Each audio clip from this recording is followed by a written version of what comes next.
नदिया के तीरे तीरे बरुआ फिरै केहू पार उतारई हो। अरे अरे बपवा कावने राम मोहि पार उतारऊ हो।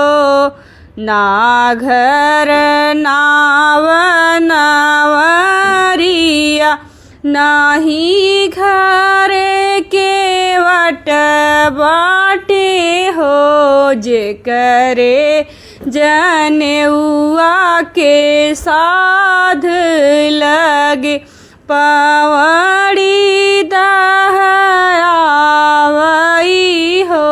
अरे अरे चाचा कावने राम मुँह पार उतारऊ हो।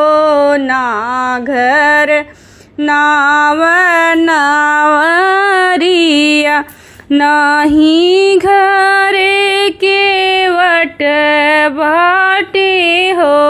जे करे जनेउआ के साध लगे पवड़ी दहयावई हो। अरे अरे भैया कावने राम हमें पार उतारेऊ हो। ना घर नाव नावरिया नाही घरे केवट बाटे हो।